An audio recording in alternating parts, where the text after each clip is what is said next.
Okay, good morning, ladies and gentlemen. Let me have attention, please. All quiet, please. Go ahead, have your notes out. We're going to be continuing looking at John F. Kennedy and getting into the Berlin Wall crisis, late 50s, early 1960s, early into the presidency of John F. Kennedy. Okay, and then I will post for you the link to the Cold War documentary series on the Berlin Wall. Okay, so you guys will have an opportunity to check that out. I think that's episode number 9, so we'll have that one as well. Okay. Thank you for getting me your revised IAs and so forth, and going through and taking a look at those, preparing for our meetings where I give you the feedback so you can take that feedback and do a really great final version, which is due by December 18th. So you got some time to work on that. Don't leave it all to the last minute, especially if I have lots of various different things that you need to include in there. Okay, so I'm looking forward to those meetings. Let me, I think in here I'm still waiting on a couple. So anticipating that they're going to be provided, either it's in a car or awaiting a print. I think everybody else in here did get me something, which is good.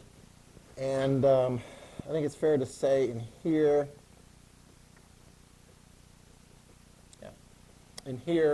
everyone's, the ones that needed a little bit of got to that point. In a quick overview, I'm like, yeah, okay, so we will have the meeting.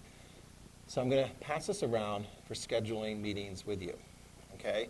I'm not going to do more than 4 a day. It will be right after school. Those of my 3 students at home, contact me. I will be in contact with you. We'll set up a Zoom meeting so that you and I can talk about what it is that you need to do in your paper. And I think I'm still actually awaiting 2 of those. I've got 1 in, and I need to get those in. So just a reminder, and I put this in Google Classroom. Make sure you get those into me so that I can give you the feedback and set that up on the Zoom meeting. You guys, hopefully we'll have a good week. We'll all stay healthy and COVID-free, and oh my gosh. I mean, yeah, I got this stuff over the weekend. I'm like, darn it, darn it. So, yeah, so we'll just keep on going as we can. And even if something happens and we have to do like online meetings and so forth, we'll do it. I mean, I can do Zoom meetings with you guys. Usually I ask you to set up the meeting to give you more practice and expose my lack of technical ability sometimes to set up Zoom meetings, but that's okay. So starting on Wednesday, and that's a blue day, if you want to, you can have it on the day that you're in school. All of these are going to be after school sessions, so if you wanted to schedule something and you just drive in here for a green day, that's fine too. I know this, like on Friday, I had students turning in stuff from blue and green. I was like, whatever, that's fine. So your preference. But you're the first ones to have a shot at it. I'm going to set up, I think about 20 minutes should suffice, because what you should bring in is, you can print out a copy of your own or have available to you your electronic copy, okay? And then you'll want to take careful notes. You can type on it. You can record the meeting and so forth. You can take images so that you clearly get from me what it is I think you need to do with your paper. Because that's what I'm going to expect. If I make a note of it on my copy, I'm going to expect you to have that adjustment made by the time of your final version. Does that make sense? So come in with what you need for that, to take notes, to write down things and so forth. I think 20 minutes should be sufficient. If we have to go over a little bit, that's fine. Wait out in the hall if you're not the first one. We'll have chairs and so forth for students, and you can wait until it's done. But I've got a time set up at 2:50, 3:10, 3:30, and 3:50. I think that should be sufficient, right? Questions? Okay. And again, relying on the promise that it is going to come in, and actually those promises are made by people who their first draft was a decent first draft, and I have no problem setting that up. So even if you don't make big changes to your first draft, no worries. 20 minutes, hopefully. Based on the past, some are a little bit less, some are a little bit more. If you end up having to wait a little bit, it's not going to be like I don't want to draw any stereotypes, but there are some professionals that get backed up, and if you have an afternoon meeting, sometimes that you don't get in there right away to talk to the doctor or so forth. I'm sure Jack's dad has never kept patients waiting. But usually that's because a patient is there taking a long time, and so it's like, so my experience has been 20 minutes is usually good enough, okay? And I think that should suffice, okay? So, which side should I start this out on? Oh, okay, since you guys are proactive. Yeah, put your name next to the time and make sure you write down that you are going to be coming in on that time. I'm trying to remember if you guys were pretty good about making those meetings last year. Melody's laughing. Only this side of the room. Okay? Any questions? Okay. All right, I'm going to hand back your India, Pakistan, Algeria quiz. I've got everyone who took that. That's gone into Power School already. Okay, any questions? You'll keep the score sheet, and I'll collect the top part back here in just a sec. Like I say, that already went into Power School. Okay. Welcome. Bless you, I think.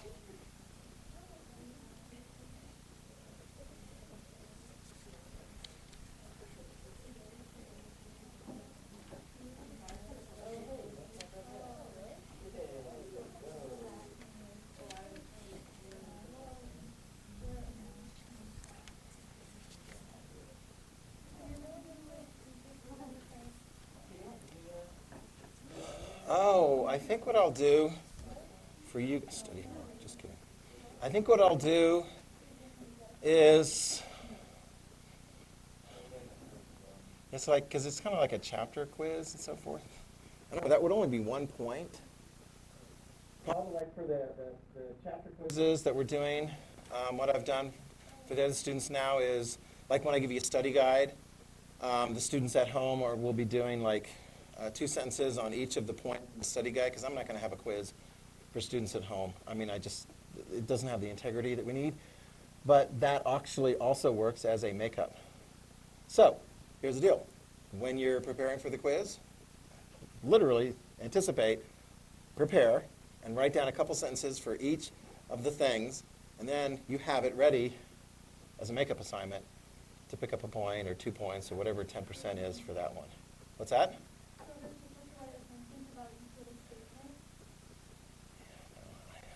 I haven't even thought about it like for this, because this was like a quiz on the very small amount of notes we did. Let's hold off on that. Maybe, actually, we could do, you can look and see, how about this, okay? Because what I'm having students do for the study guide is also the same thing, for a reading quiz, is also the same thing for makeup. The at-home students, their assignment, rather than do that quiz, is to write 2 paragraphs. One about, and the information is in, I can't remember off the top of my head, but it's in Google Classroom. One talking about Indian independence, the Pakistan-India wars, and then they're talking about the Algerian independence. So if you're interested, here we go. Can I direct you to that? Go to Google Classroom, look at the assignment for the at-home students, do that, and that'll make up the additional point. If you want to do that. What's that?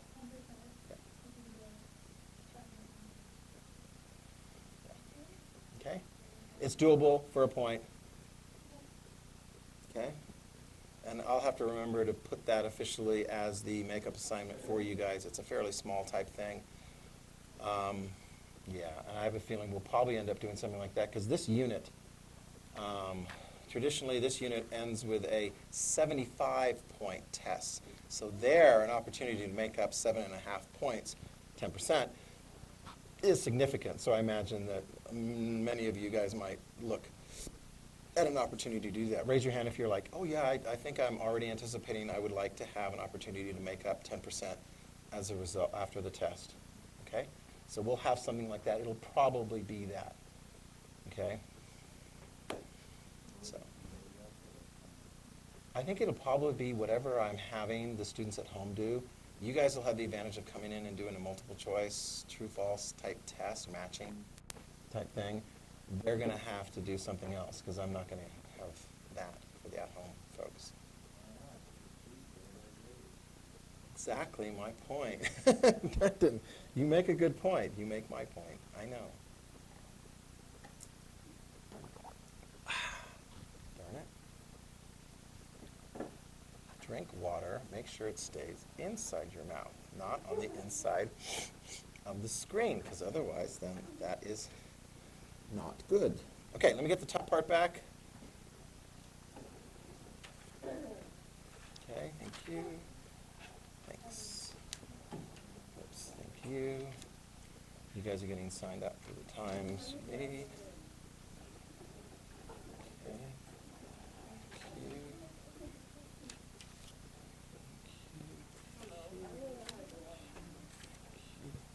And thanks.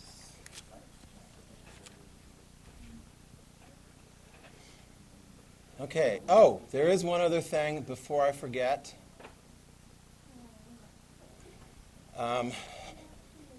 Mrs. Woodward contacted me on Thursday, after I had seen you guys and said, can you pass this information along to the class of 2021?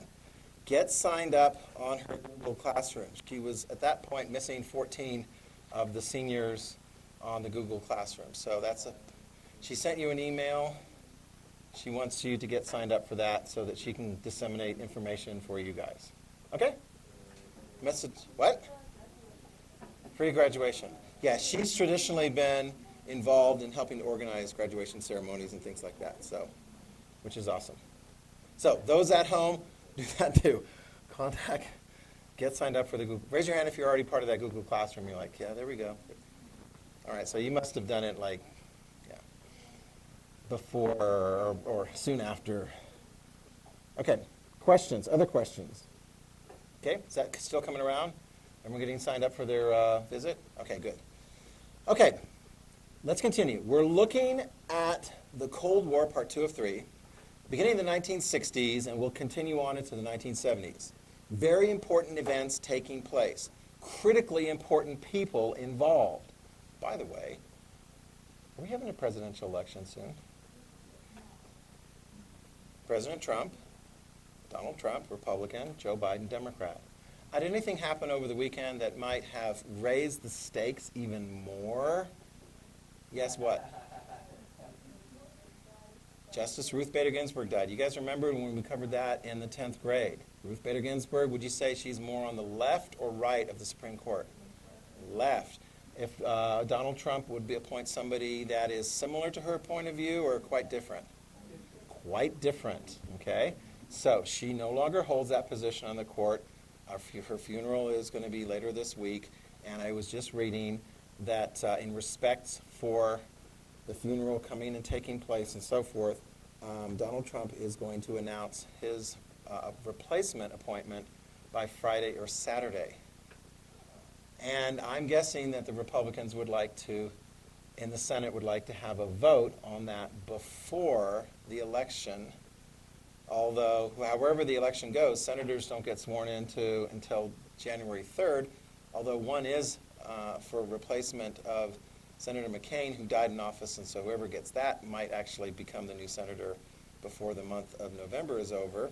The new president gets sworn in January 20th. This is high, high stakes. Already 2 Republican senators have said, I don't think I really want to have a vote before the election. Okay, so how many Republican senators are there out of the 100?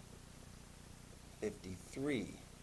If one more Republican senator says, no, I'm not going to participate in a vote before the election, let me see, that makes 50. Well, even if it's 50, how do ties get broken in the Senate? Who's the vice president? Mike Pence. What party is he? He's a Republican. Thank you very much. So watch this very carefully. This is very, very high stakes. Some of you guys remember that some of Ruth Bader Ginsburg's biggest fans, the one thing they didn't like about her tenure in office as a Supreme Court justice was that she continued on in office beyond Obama's presidency. Obama did not get an opportunity to appoint her replacement. Yeah.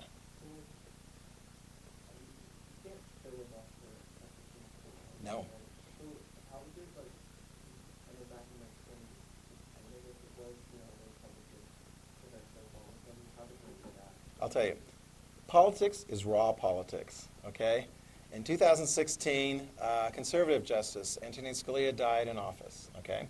Obama appointed a replacement, sent it over to the Senate. It was dominated by the Republican Party. They said, yeah, we're not going to have a vote on this. We'll wait until the next president comes in. It turns out it was Trump, right? So Trump was able to appoint Gorsuch, okay? That's how that works. Whoever is kind of in power and so forth. And some of the folks are going, Democrats, what can they do? Well, here's an interesting thing. Does it say in the Constitution that there are 9 justices on the Supreme Court? It doesn't. Who determines the number of justices on the Supreme Court? It's a congressional act. If the Democrats wanted to, they could add 2 or 4 to the United States Supreme Court by an act of Congress, pass the House, pass the Senate, signed by the President. If the Democrats gain, I suppose, maintain control of the House, gain control of the Senate, gain control of the presidency, we could see the court expanded, and then you got additional lifetime appointments. The last time that issue ever came up, take a look here. President number 32, Franklin D. Roosevelt, he came into office. Some of his proposals and so forth were found unconstitutional, and he proposed adding 4 positions to the Supreme Court. Didn't get his way. Eventually the Supreme Court changed membership. Some of them died, resigned, or they just started saying his stuff was constitutional, and that it sort of went away. This is high stakes stuff, though. Very high stakes stuff. And it is now part of the presidential election thing. The whole issue of abortion and how that's going to go and so forth, and Supreme Court view on that is part of the whole mix now. So keep an eye on that.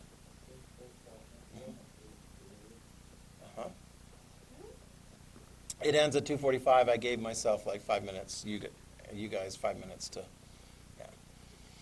Okay, any other questions? So keep an eye on that. You ready? All right, Kennedy. Kennedy's was a high-stakes election in 1960. Kennedy was the United States Senator from Massachusetts. Yes?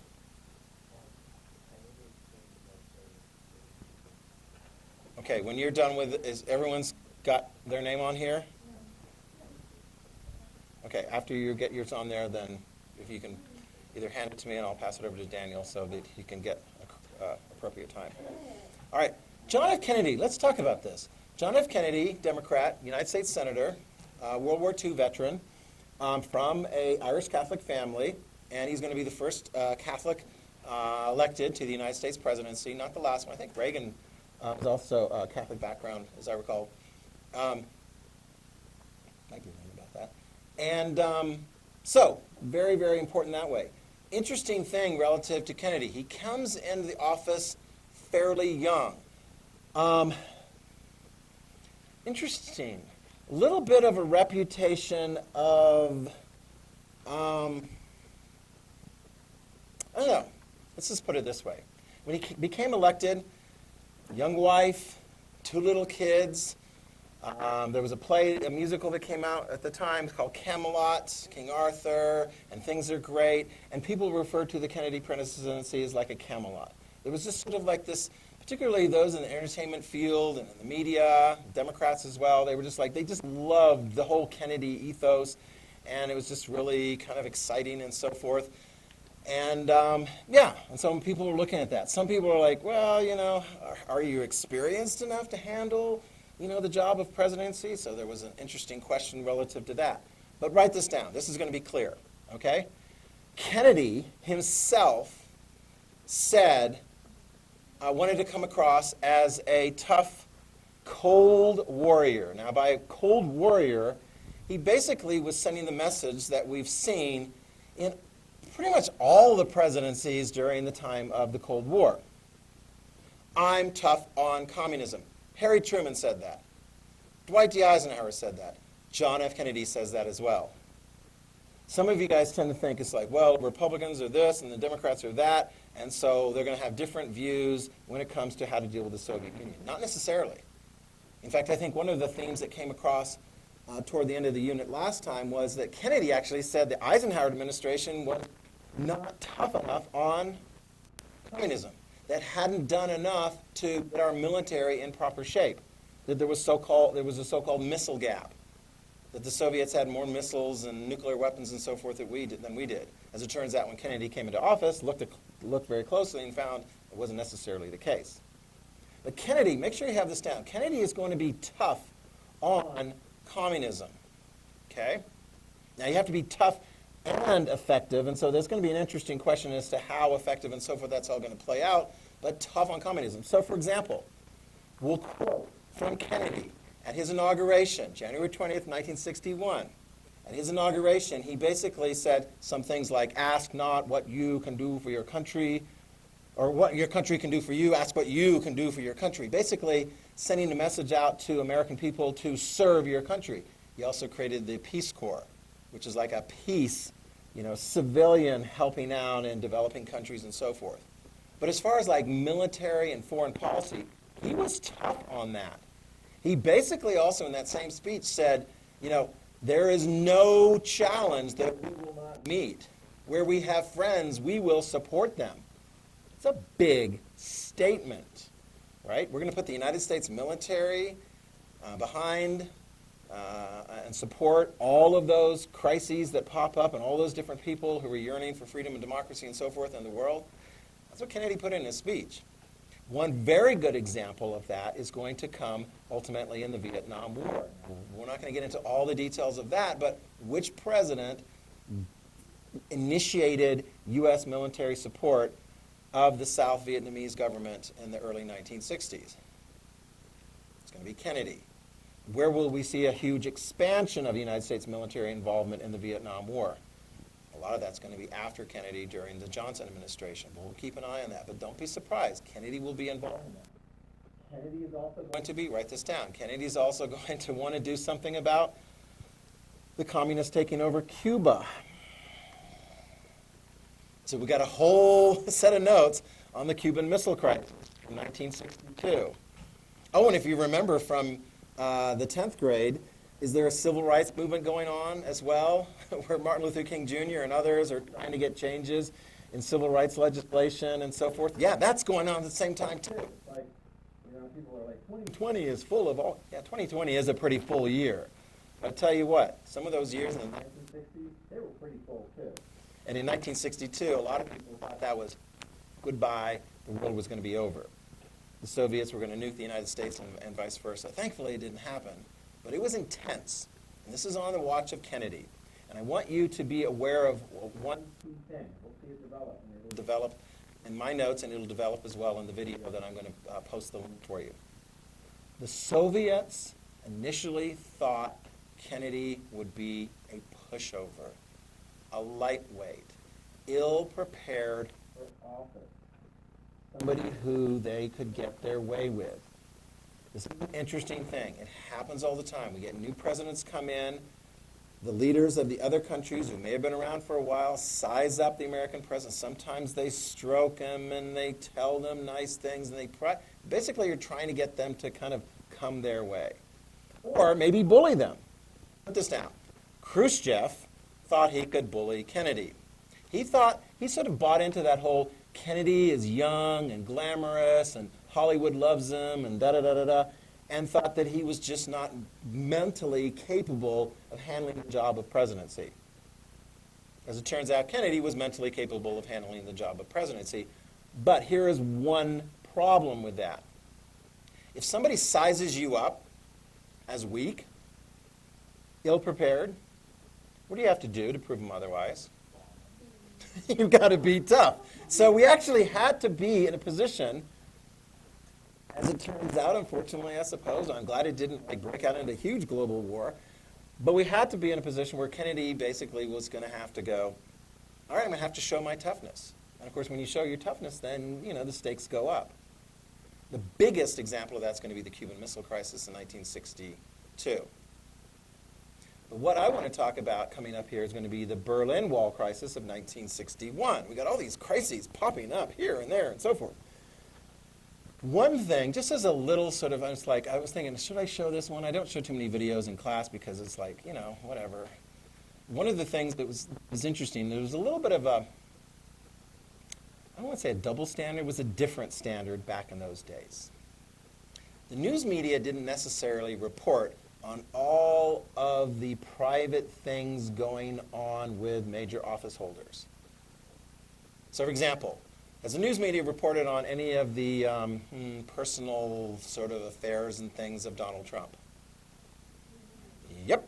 How about Bill Clinton? Did the news media report on those? Yep.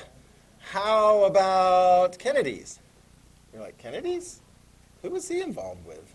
I mean, what are you talking about, Mr. Hanson? He's married. He's got 2 kids. He's got a brother. They hang out in Hollywood and become friends with Marilyn Monroe. I mean, like, was there something going on there? Was there? It's interesting because back in those days, you didn't have the news media reporting in it so much. It's one of those interesting controversies and so forth because when eventually Kennedy is shot and killed, some people are going to have all kinds of ideas as to why that happened. Was it the Soviets taking him out? Was it the Cubans taking him out? Was it Americans taking him out? It's like, were there any safety things that were a problem? We can write this down. As it turns out, on closer inspection, the American public, after Kennedy was gone, understood that Kennedy actually had a number of relationships. And probably the one that was most concerning was a relationship with a woman who was also like the girlfriend of one of the top mob dealers, organized crime in this country. And so then you got this concern of, well, is our president going to be on the take of the mob because they don't want that to come out publicly? Do you understand? So, for example, it was interesting in I think it was the 2016 election, this one woman said that she had an affair or something with Donald Trump, and she went to the National Enquirer and wanted to have it reported and so forth, and they bought their story, and she's like, oh, it's going to appear in the National Enquirer. And then what did the National Enquirer do with the story in 2016? Nothing. They sat on it. They owned it, and the owner of the National Enquirer was a supporter of Donald Trump, and he's like, this isn't going to come out in the election, because that could hurt Trump's ability to get elected. So sometimes if they buy the story, they can kill the story. But there was still other stuff coming out there. So when people were voting in 2016 for Donald Trump, there were not a lot of illusions among Americans as to kind of the personal character and so forth and some of these things that were going on with Mr. Trump. In 1960, most people did not know that Kennedy had some of these situations going on. Yeah, in his personal life.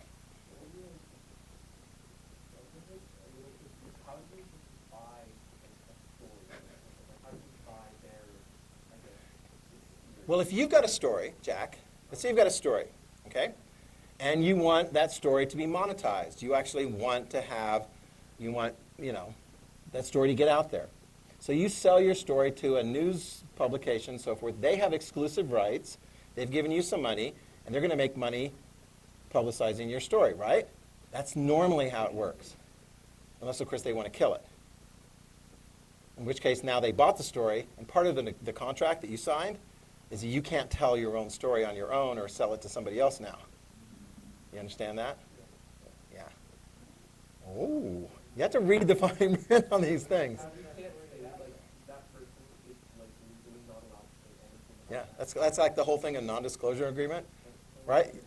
I'm employing you. You're employed by me. You've got a problem. I'm gonna basically say, here's a bunch of money, and part of the agreement is that you don't say anything about it. We've settled it. Yeah, right. Can you read out your story? I think they also have that as part of the contract that says this story ain't going nowhere. What happens if she goes to somebody else? Then she could be sued in court. And actually, she sort of is like, I'm gonna take his bluff. I'm gonna go ahead and get that story out there, which is why a lot of people know that. Of course, it didn't come out until after the election, so it didn't have any impact on the election, whether it would have otherwise.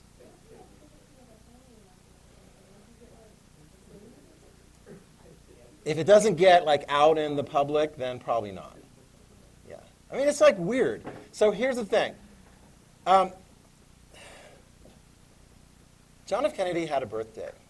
And if you look back in history and so forth, at this birthday Hollywood celebration and so forth, Marilyn Monroe, very popular actress and so forth, sings him happy birthday. Knowing what you know now, that birthday song looked a little bit more than just a Hollywood person actually singing. Marilyn Monroe had a relationship with John, perhaps also with Bobby, and it kind of went bad. and she ended up dead, ultimately having taken too many, like, sleeping pills, I think it was, as well as alcohol, and she woke up dead. I don't know if it was suicide, but it was... What did I say? Yeah. Anyway, you guys are so perceptive. She ended up dead. So I was just like, I woke up dead. Yeah. I'm not feeling very well. That's because you're dead. Yeah, anyway. Yes. Yeah. And I think Bobby too. Yeah, and so they kind of broke it off because, yeah, that was just sort of, yeah. Yeah, here we go. Here is the big Hollywood thing. This is like 1963. This is before Kennedy's birthday. Yeah. This lovely lady is not only... How do you sing happy birthday to somebody? Mr. President, Do you go cha-cha-cha? Well, she's not ready. She's not ready to come in yet. It's ironic because he ultimately introduces her as the late Marilyn Monroe, as in late, but literally within weeks, she'll be dead. a truly lady said she needs no introduction. Let me just say, here she is. She's still not ready. Anyway, Mr. President, because in the history of show business, Kennedy's in the audience, waiting to be sung to. who meant so much, who has done more. Oh, here she is.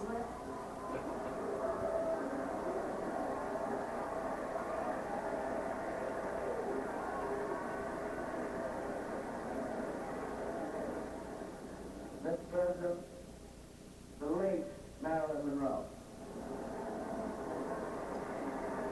Yeah. Irony.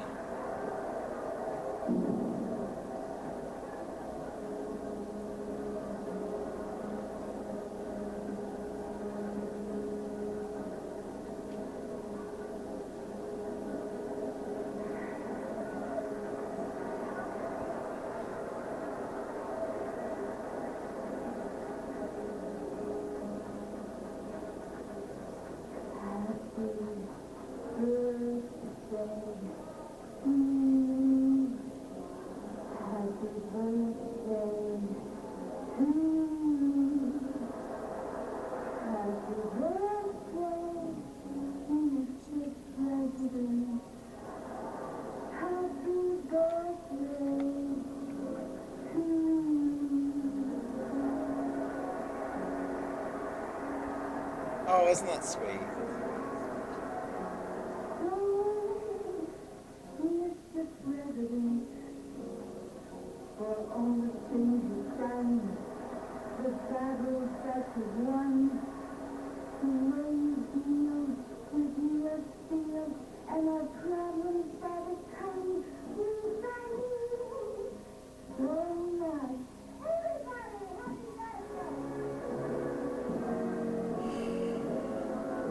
There you go. And there's the cake.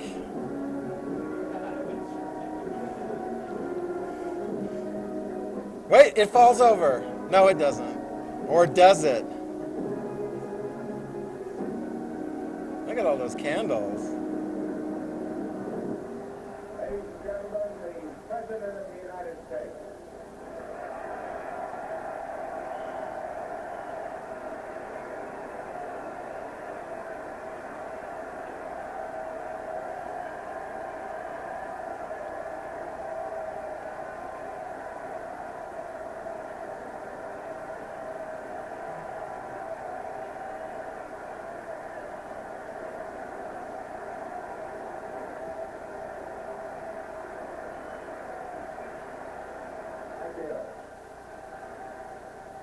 I can now retire from politics after having had a happy birthday sung to me. Such a sweet, So sweet, so innocent. Anyway. So, yeah, a little bit of kind of background on that and so forth as far as the President of the United States. Khrushchev sized up Kennedy as not being serious about politics and so forth on the basis of things like that. Do you think the Soviets make it their business of knowing what the private life of the President of the United States is? Do you think the Russians and the Chinese have files on our president and vice president and candidates running for office? Do they publicize all that information, or do they sometimes use that information in order to perhaps to ostensibly gain leverage? Be careful. It's what we know that we shouldn't necessarily be concerned about. It's what we don't know in public that could cause some issues and so forth. Okay? Let's turn our attention to Germany. Okay? This particular focus is going to be one of the crises that takes place in the Kennedy administration, Cold War crises during the Kennedy administration. Put this down. It will not result, the Berlin Wall crisis will not result in a fight that will lead to a lot of loss of life on the part of U.S. soldiers or Soviet soldiers. It will be a crisis that ultimately, when it really hits its peak, it actually begins to resolve itself. The biggest losers in the Berlin Wall crisis are going to be people living in Berlin, and particularly people living in East Berlin. Because once the Berlin Wall gets built, the free flow of traffic across the East and West German border within Berlin is going to be shut down. Okay? It's going to be shut down. But who agreed to that border? The United States, the Soviets, the British, and the French at the end of World War II. Remember that? We already saw a crisis there before. Tara, what was the crisis that occurred in Berlin in 1948, 1949?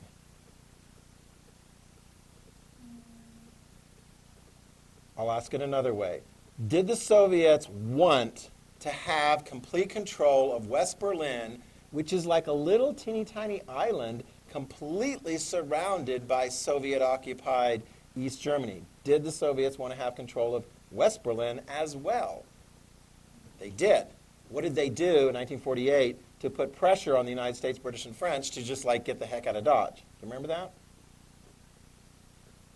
Raise your hand if you can remember. What did the Soviets do? Yes?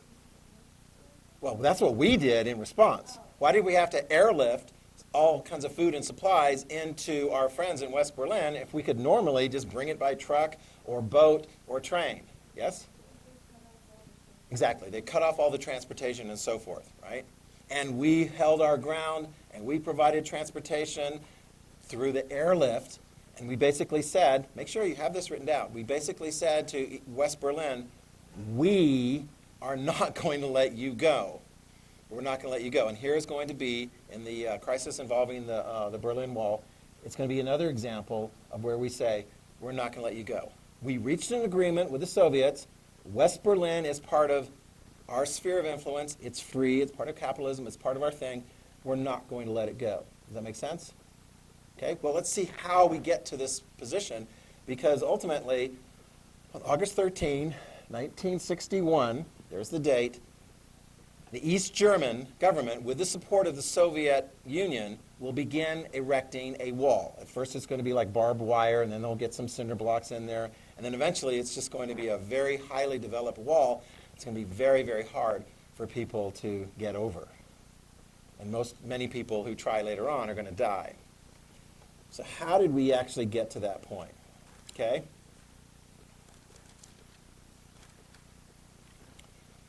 As we go through the 1950s, the West German-controlled territories, the French and the British and the United States, become coalesced in a free government, basically we know as West Germany. Okay? Anna, where does West Berlin fit into that configuration? Are they a separate government, or are they part of that whole West German thing? What do you think?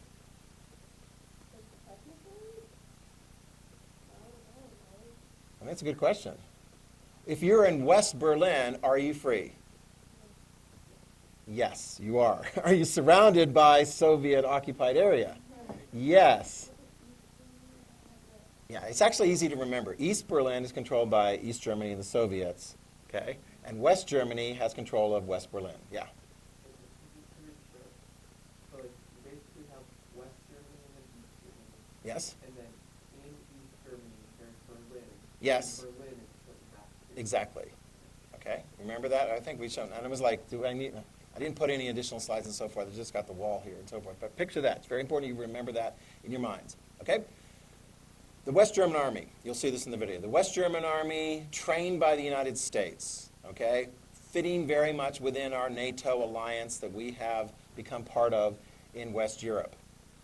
The Soviets don't like it, but what can they do about it? Do we actually have troops in West Berlin? Yeah, 12,000 of them. United States, British, and French troops are allowed to be in West Berlin, and we have those troops there. Actually, if we throw this out to you, if the Soviets ever attacked West Berlin, do you think 12,000 is going to be able to withstand them? No. What would the United States do if the Soviets attacked West Berlin? What did we say? We're going to nuke. Yeah, I mean, it's like this is nuclear war. I mean, so many of these different situations, like, don't touch that, nuclear war. Don't touch that, nuclear war. Don't touch that, nuclear war. So both sides are kind of scoping it out like, don't touch that, don't touch that. Why didn't we send in troops to help the Hungarians in 1956 when they were trying to rebel against a repressive government? I mean, what were we afraid of? What would the Soviets have done if we sent in troops into Hungary? And then in nuclear war. Yeah, so I mean, all these different situations. I mean, what would we do if the Soviets put forward-based nuclear weapons in Cuba in 1962? Would we go to nuclear war with them? We might. We almost did. Yes, Daniel?